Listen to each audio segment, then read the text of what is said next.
Okay, I guess it's story time. First of all, good morning, good afternoon, good evening, whatever time of day that you're joining us is the perfect time. Thank you for joining us. And thank you to all the military people who are helpful in protecting us. Thank you so much for your services. Okay. So, I've been asked, it seems like this is the second time that I've been awakened to tell this. And I didn't listen the first time. I guess I better listen this time. In order to protect all the individuals involved, I will not be using names, but it's important that we learn from our mistakes. And it's important that we share certain things so that we don't carry certain things with us. We have to heal certain things, and while healing, sometimes a story has to be told. So at the time, I had sat down for a talk with my mother, and I was telling her, I said, my relationship is secure. We go to the same school, we live in the same town, everything is perfect. And she said, listen, little sister, as she often said, a man can always make time to cheat. And I think that you're selling yourself short. And she said something else that made me feel as though she was really saying that my boyfriend was a boy. And I wasn't happy with that. So we settled the disagreement by just saying I love you and giving a hug and exchanging our goodbyes, and I went my separate way. But under no uncertain terms can I say that anything that my mother said to me was ever ignored. And I know she knew that. She would speak in parables a lot, and she would say things that made you really think. And when you separated from her, it's almost as though you were still continuing the conversation, because what she said was very clear. And if you didn't listen, you were going to be deep in thought until the situation was cleared up. So I got in my car and I drove to go meet my boyfriend. So we had gone out to Pizzeria Uno. This was one of our favorite places.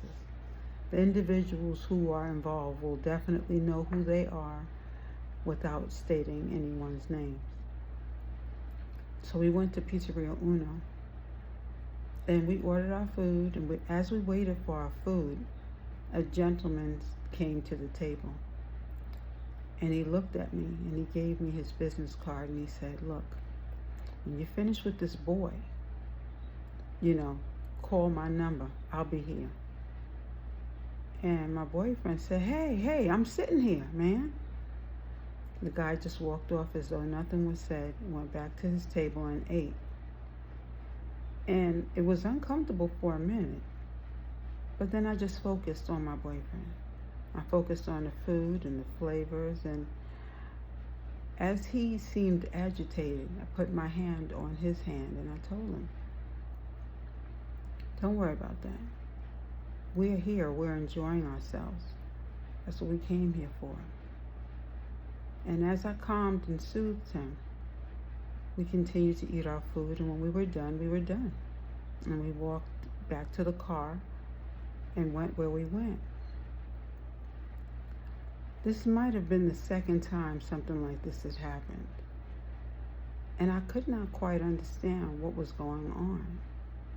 You see, when God is trying to direct you and you don't listen, you're going to gain certain warnings. Your life will be a warning. Certain things that happen in your life will wake you up. But I was being quite stubborn because I wanted what I wanted. And I felt like this was going to be my ultimate person. I felt like there was nothing else that was going to stand in the way of our relationship. So we went to his house, went inside. His mother was talking to me, and he was doing whatever it was he was doing.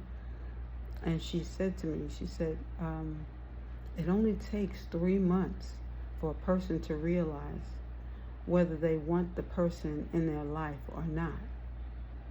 Still in my head, I'm like, why are these people talking to me like this? This is my man. I don't know what they're talking about. They must have a problem. So I was still moving on, going on and focused on what I was focused on. So I went outside and I was hanging out with another girlfriend, and we were walking. We were going to go to the avenue to pick something up. While walking to the avenue, this girl runs up to me. She says, "Congratulations.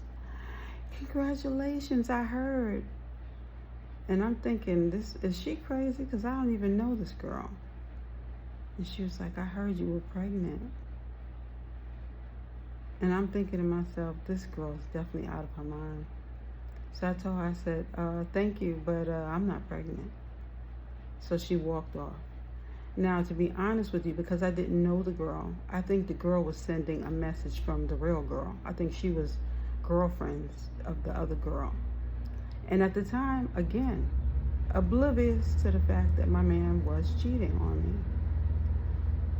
Funny thing is when it all came out, the same girl who he was cheating with was actually the after-school program person who was taking care of my younger siblings.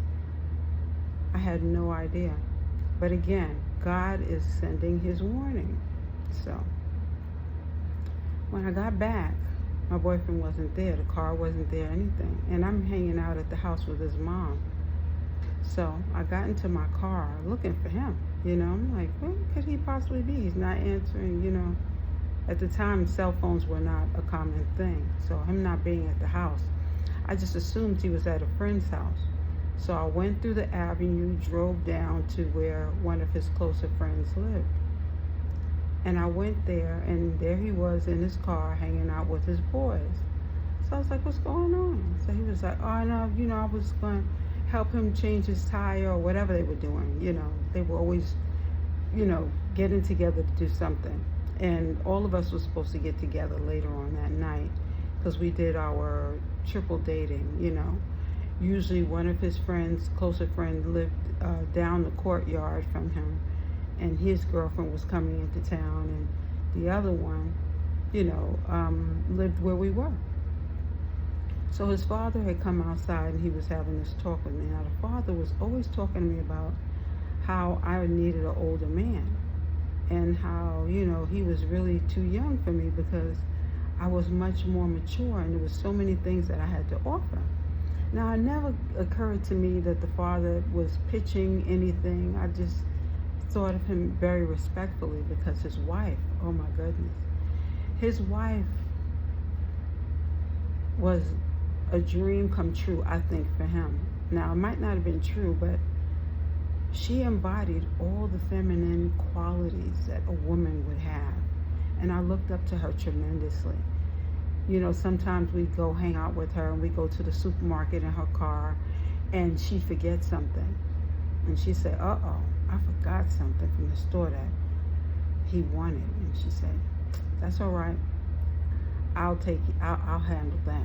And she'd give this little cutesy move, and it just was so cute to me that and like I said, we both looked up to her.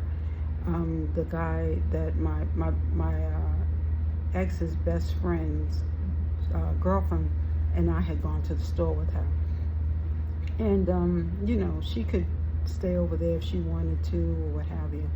And that's how our relationship was. We'd hang out with her and we'd listen to certain things she'd say about wifely duties or something. She was just so encouraging. She gave us hope that, our futures would look like this, So her son's girlfriend, both of us would hang out at times, and she gave her different things that she would look forward to with her son, and I looked forward to things with my boyfriend that she spoke of, and we look forward to different planning and different things that we'd look, forward to, like we thought about having children and being wives like her. It was just so wonderful being in her presence. As time would have it, though, she got ill and she passed on. But I always looked at, the family conduct that she carried through, the different things that she'd done that made me really look up to her.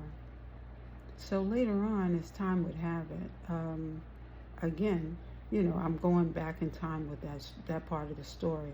So it came a time when I was looking for my boyfriend again. So I was at his house. I pulled up and I went inside, and his mom was like, I don't know where he went. So I came back outside the house, and she was, calling me back in. And as we spoke, she brought up the same topic again, and she said, I enjoyed speaking to your mother earlier, and she's, she loves you a great deal, and I hope that nothing changes should your relationship change with my son. And again, I did not get it. So I left the house, and I drove around, and I went back to the same friend's house again, all the way down the avenue, and nobody was there. But for some reason, I thought someone had been in their mail cave that nobody went into. There was like a certain section of the house, I believe, that they would sometimes hang out in, and I thought I saw the car out back, but I didn't know. I just rang the bell. So I rang the doorbell, and the father came to the door, and he came to the door in a robe this time. I felt kind of uncomfortable, but he said, I've been talking to you about the same topic.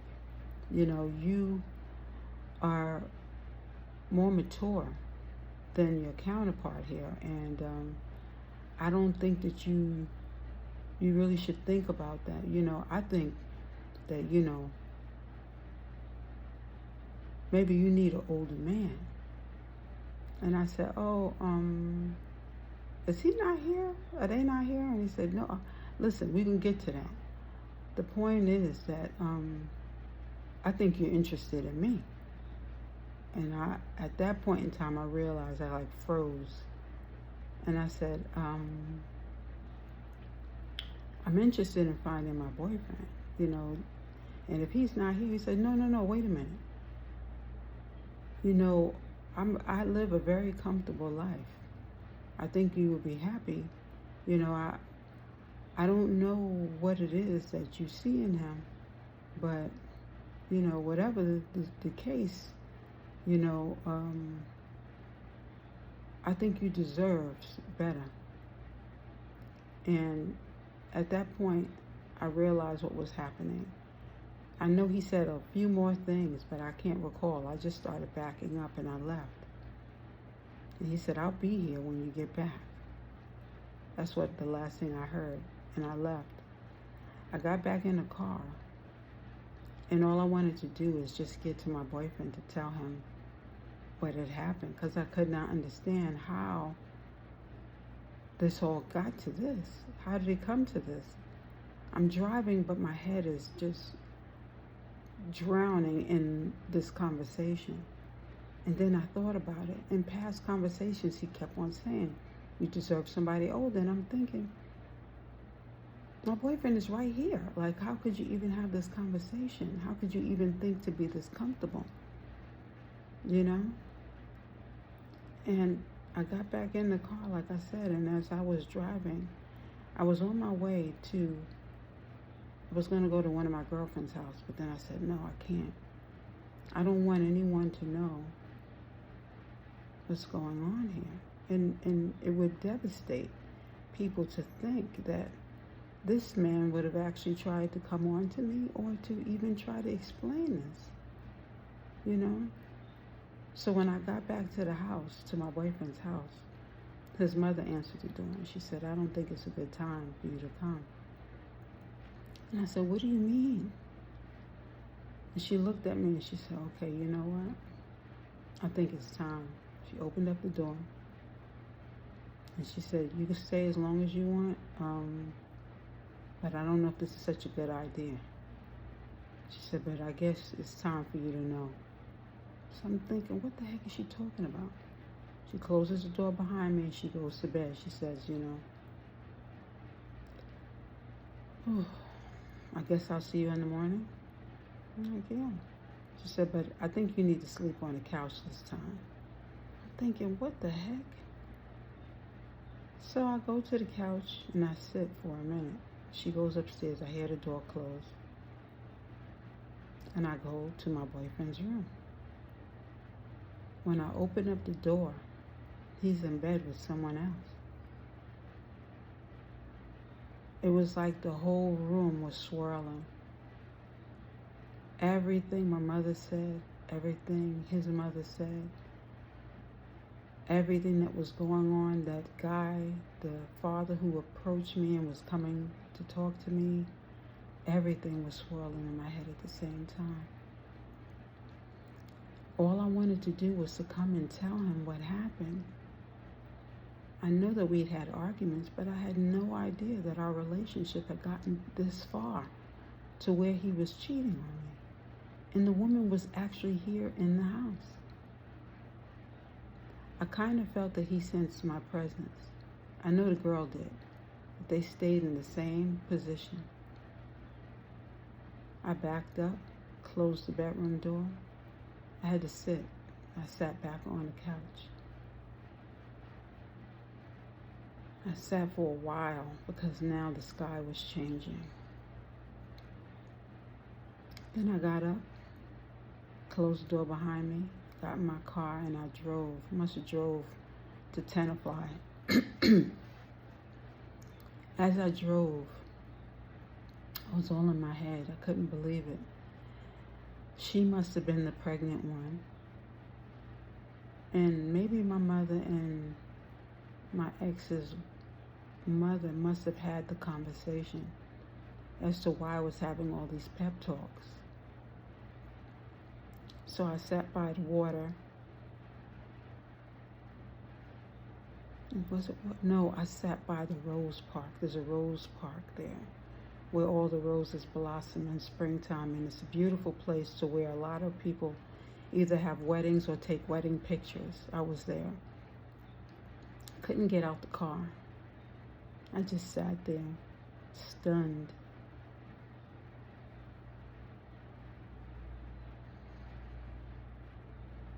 Then I thought about it. I said, okay, I'm going to be going back to school.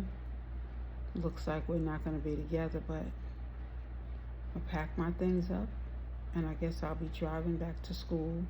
We won't be driving together, won't be driving behind each other on the highway, making sure that we get back to school in time.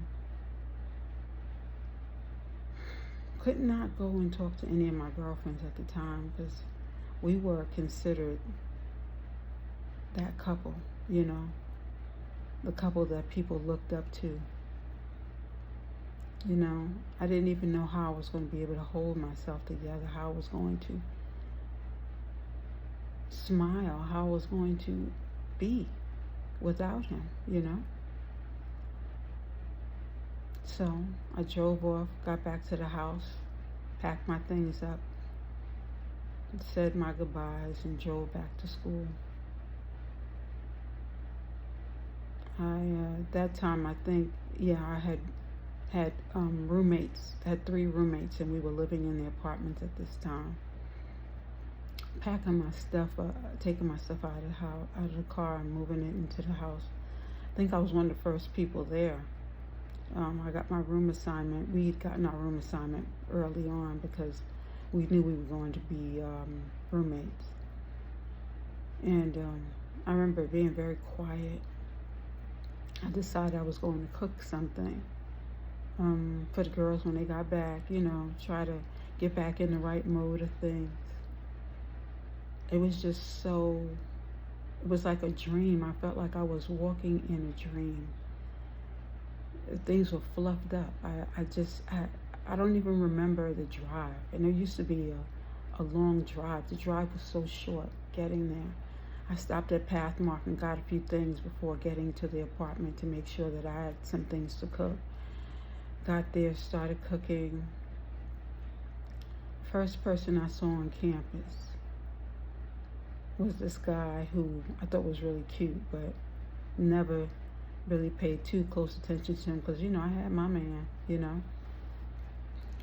And he helped me move my things into the apartment and slipped his number to me.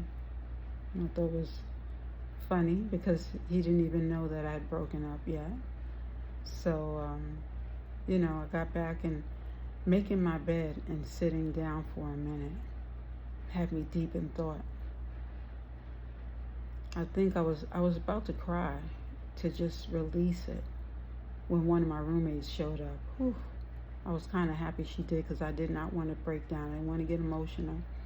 And she was like, I'm surprised your man, where's he at?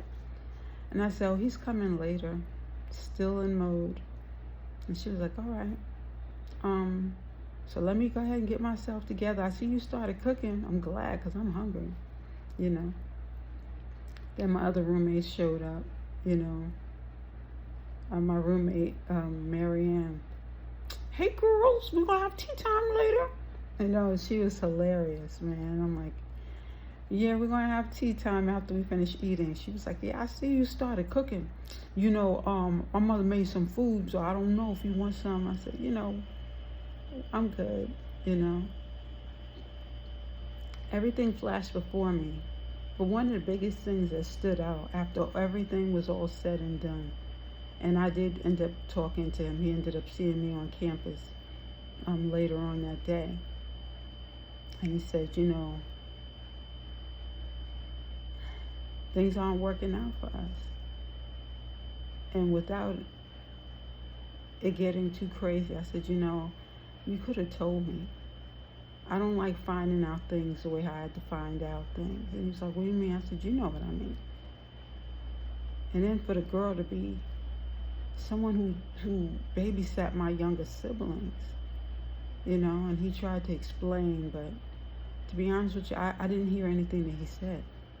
I didn't. I didn't get emotional or whatever, but I really wanted to hit him. I really did, because my heart was hurting. I didn't know a heart could hurt so badly. But in the end, what's really funny, the funniest part of this whole thing is how when you break up with a person and you take your focus off of them and you put your focus on your studies. Yeah, my grades skyrocketed. My grades were higher than I would have ever expected that semester. I got into a good book. I ended up taking on an assignment that I never thought I would. I ended up taking on the International House. I was already working in the admissions office, but at this point in time, I decided that I was going to host the International House, meaning I had to introduce myself to the people who lived in the International House and help them get acclimated to campus living. I mean, the stuff I was doing, I just couldn't even believe myself that this was me. I mean, I would have never placed myself into these jobs that all of a sudden I just had so much that I wanted to do. My expectations on myself were higher. My grades were higher. I was even performing in a play, campus play, The Wiz, my favorite play of all. Everything changed. And in between all of that, I was still in love with this person who had moved on.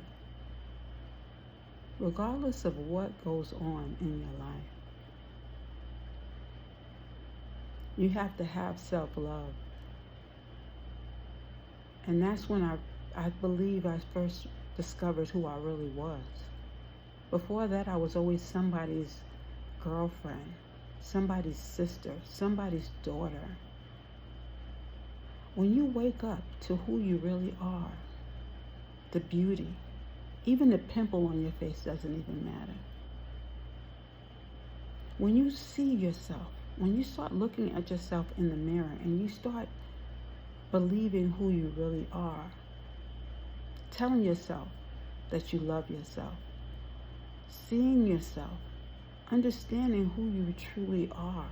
Now, I'm not going to say I didn't slip and fall in between those moments, because when you're in a relationship with a person, I've always been taught to treat the person a certain way, meaning to treat the person the way you want to be treated. And when you're doing all that arguing, such as we did, we were not our best people. We were not our best selves. But at the time, you don't see the breakdown of the relationship. You don't see the breaking down of the relationship. Everyone else around us saw what I could not see. And I can't say that he was a bad person. Now, cheating, he could have been upfront. He could have said certain things. But he definitely did not want to hurt me any more than he was hurting himself. I never did get to tell him what happened when I went to that door. I never did get to say anything. It was like it never happened. This is the first time I'm actually saying that someone's parent approached me. I believe the man was lonely. I don't know what his circumstances was. He was a grown-up. All of us were grown-ups, because I was in college. I considered myself as grown. But I could not handle that situation. I did not know how it was or what I could have done differently. I don't know. Every time he approached me and was telling me about how I deserved something better, I didn't see that as him coming on to me. I didn't see that as anything but advice. And even with that advice, I didn't want that advice, because I was deeply in love with my boyfriend. I have no idea how everything circled in the way that it did. But I'm thankful for each experience, because I realize now more than ever that when God wants you to move, He's directing you to move. He was directing me to move out of that relationship before I got hurt. I was going to be the one that would have ended up hurting him had I listened. But I didn't want to hurt him. I would have still rathered him hurt me, because I did not ever want him to ever be hurt. He had a gentle heart and was always so sincere. You know, sometimes when you don't have a father in your life, because his father passed away, you don't know how to approach different things. And although he had an uncle, his uncle was wonderful. You know, we all called him Uncle. There's certain things he would go to his uncle with, and he'd talk to him because he saw him as a father figure. But no one prepares the heart. When your heart is broken, when you want to hurt, when you want to tell someone something, and you know it's going to hurt them, how do you handle that? He didn't know how to handle that. He didn't know how to break up with me. The only way that it would have had to have happened is the way that it did. His mother took a big chance in letting me in that house that night. But she knew my heart too, and she knew that I wouldn't do anything to disrespect her home or to hurt anyone else. Her thing was, she tried to warn me too. She and my mother tried to warn me that time was up. But I didn't get it, because my heart was too caught up in the relationship. Now, I don't know why God had me present this message today out of all days, but I have to say that I don't hate anyone. I love each and every individual that I presented on this platform today. I love the lesson even, although it was a painful one. I love it that I was able to see each individual in a higher vibration. I was able to learn and understand where I sat in the situation. And no matter what or how anyone approached it, everyone was seeing it from their own perspective. And in life, we all have to see that. Everyone has their own perspective. Everyone has their own way of seeing everything that happened. So I only can see it as a learning lesson. which is always a blessing at the end of the day. Regardless of how, who played part, we in life are going to learn many lessons. This was a very small lesson compared to so many other lessons I've had to learn. But it is important that you see each individual and forgive them for their part and forgive yourself for your part. It was a hard lesson and I did not listen. I didn't want to listen because I was being led by my heart. But I learned a great deal from it. Thank you. Have a wonderful day.